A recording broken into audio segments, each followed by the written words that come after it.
Hello everyone, my name is Charmaine B. Patrimonio. Today I will tackle about Module 3, Lesson 3, Penalties and Prohibited Acts in Judo. There are two penalty categories, Shido for minor violations and Hansukimaki for serious violations.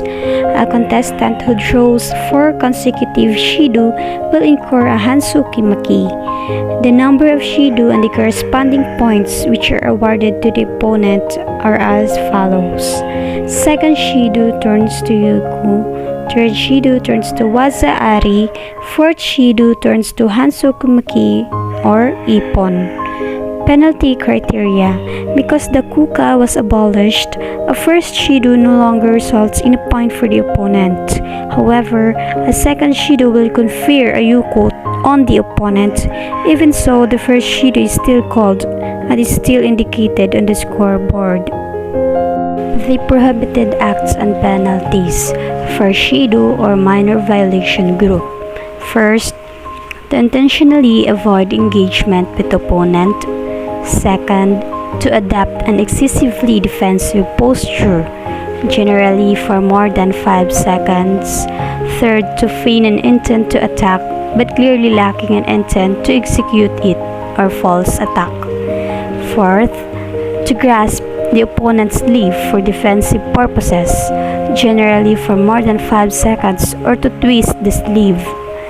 Fifth, standing with fingers mutually entwined for 5 seconds or longer.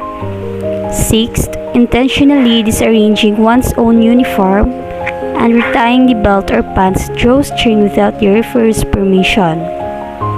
Seventh, pulling the opponent into a niwaza from a condition in which a transition to a niwaza is not possible.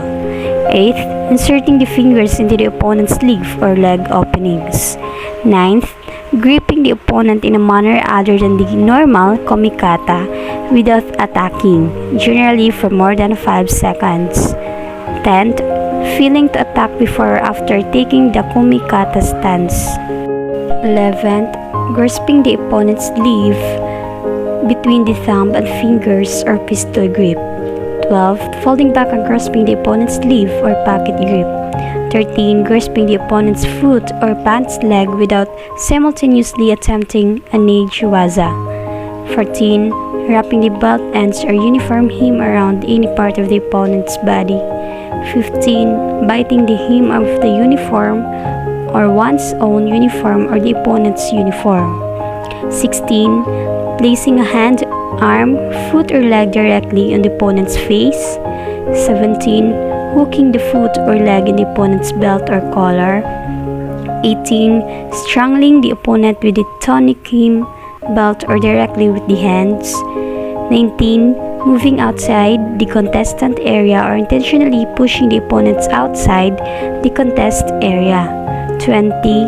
Applying a leg scissors like the opponent's trunk, neck or head, crossing and extending the legs. 21. Attempting to break the opponent's grasp by kicking the opponent's hand or arm with the knee or foot, or kicking the opponent's foot or leg without applying any technique. 22. Bending the opponent's fingers back in order to break his grasp. 23. Grasping the opponent's pants during an offensive or defensive maneuver executed from a standing posture. Doing so will incur a mate and a shido.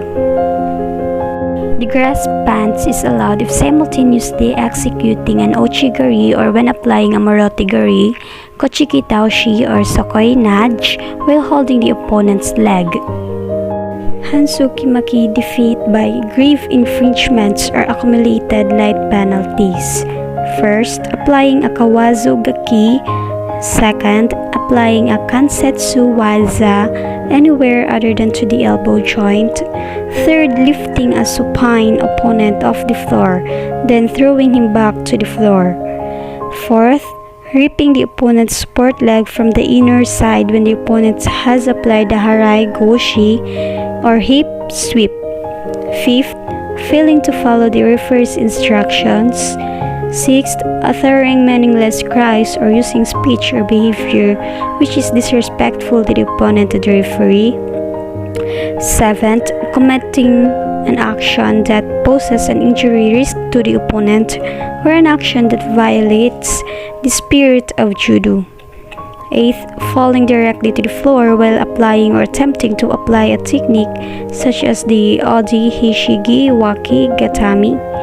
Ninth, throwing the opponent to the floor head first when executing an Ochimata, Haraigoshi Waza, or many more, or falling directly backwards while executing a Kategoroma from either a standing or kneeling posture. 10th, intentionally falling backwards with the opponent clinging to one's back. 11th, wearing metal objects or other hard objects which could pose a hazard to the opponent.